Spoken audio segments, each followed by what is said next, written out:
beautiful. How are you doing today? Today I'm going to front load the punchline right up here. AI will not rule the world. No matter all the fear-mongering and fair warnings that there are out there, no matter all the doomsday sayers, it's just not going to happen. Now, it doesn't mean that we can be complacent or ignore its rise and the place that it's taking in our world. I mean, there is something that we need to do for it not to happen, but if we do, it's not going to happen. It is anything but a foregone conclusion.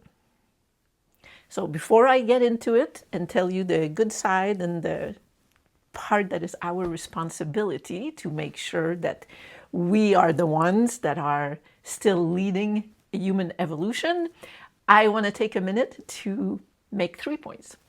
One, if you haven't subscribed, please subscribe. It helps a lot. If you're a YouTube creator, you know what I mean, so please subscribe. Two, I want to thank those of you who have gone to buy me a coffee. I'm going to put the link in the description and right here. The subscription is free, but if you want to support me in a tangible manner, if you will, you can go to buy me a coffee. Some of you have, and it is greatly, greatly appreciated. Three, if you like my videos, the tone, my presence, my message, all of it, I would like to invite you to check out my book, A Splendid Mess, Chronicles of a Practically Enlightened Misfit. It is me on 465 pages. It's like having a conversation with me. I get a lot of comments that people who are reading it say, it's just like being with a friend, with a kindred spirit, and having a conversation over coffee. So if you like that idea, the tone of my videos, you're going to find it in my book. And oh yeah, and about my book, one, Christmas is coming. So if it's not for you, or if you like it, you can also buy it for a friend, because right now on Amazon, it is 29% off. So it's available in ebook and in print. Okay, back to AI will not be taking over the world. I'm not going to go into the scientific reasons why it might, or in my case, with making my point, that it will not take over the world, but I will talk as a human being saying it's not going to take over the world. Why? Because humans are driven by love. Humans, and not AI, can find a message and clarity watching birds fly, watching a tree sway in the wind, watching a flower grow. AI doesn't. Humans are moved by beauty. It touches a chord inside us, and those chords are not in AI.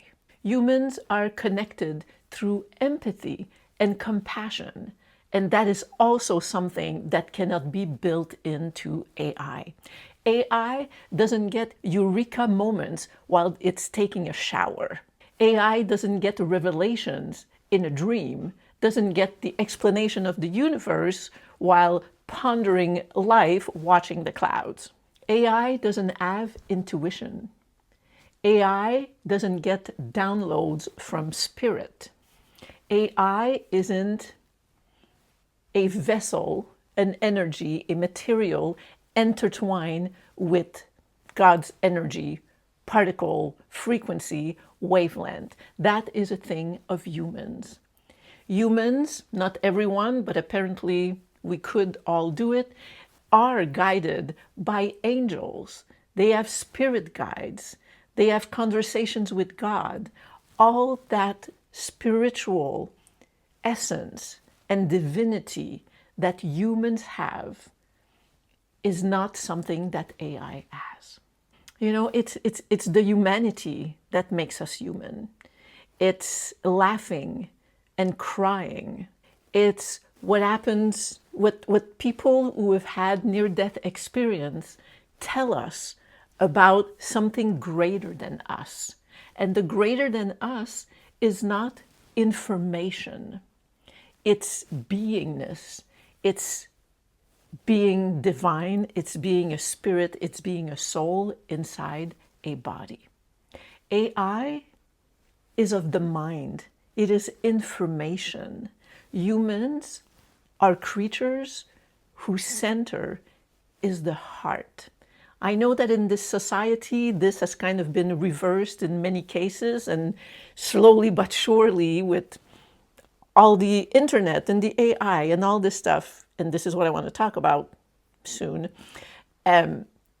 we are more and more focused on the mind. But those of us who are feeling that something is off, we are being called back to our true center, which is the heart and our soul. You know, of course, AI is not something that's going to be stopped. AI will grow.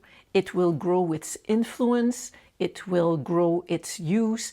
It will grow its dominion on many aspects of our lives. But it doesn't mean that it's going to take over our lives, not if we're vigilant and not if we have something to say about it, which we should.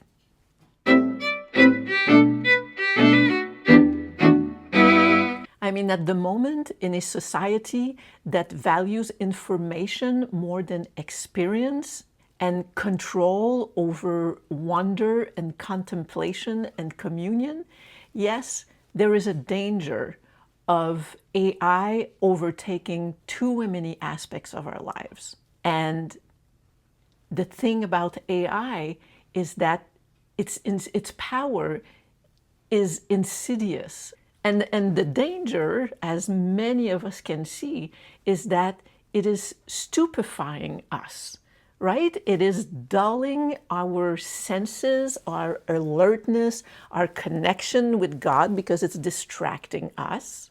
And really, even though it's full of information and it's super useful and it has many uses that are good, it has the danger of dumbing us down in terms of our humanity. So it will fuel our mind, make us more informed, more efficient, proficient, and knowledgeable. But that is not the core of what being human is. So that danger of being stupefied and distracted from our true essence can happen if we allow ourselves to forget what is our true spiritual core. And that's where our responsibility comes in. Those of us, like I said, who feel that something is off, who feel this pull of being drawn further into something that is not information. Like we discussed in another video, I said we discussed because there were so many comments about stopping to consume so many courses and classes and podcasts because we always feel like we're supposed to know more, but in a way it always leaves us feeling like we know less and we're behind. Those of us who feel this discordance and this unease inside, like something's wrong, we are the ones who have and hold the responsibility to keep the values of the spirit, of our divinity, of our intuition alive and well and at the center of our lives. We are the ones who, as there is this rise of AI and the information highway of the internet, as it is in an exponential expansion right now that is not about to stop. I mean, this thing, it's going to swing all the way out into something a little too much. But before it starts swinging down, we are the ones here that will keep that momentum from going off its rocker. So it is so important that we not fear it, but that we just maintain our awareness of the values of our connection to nature, our connection to one another, our connection within, those values that this AI cannot give to us, it is our responsibility to keep it strong and alive. The other day I was watching an interview with Paul Stamets, not from Star Trek Discovery, but the real Paul Stamets, the leading expert on everything fungi. Check him out if you feel like it. But in his interview, he was saying that there are studies that prove that random acts of kindness are a driver of evolution. These random acts of kindness are like the blip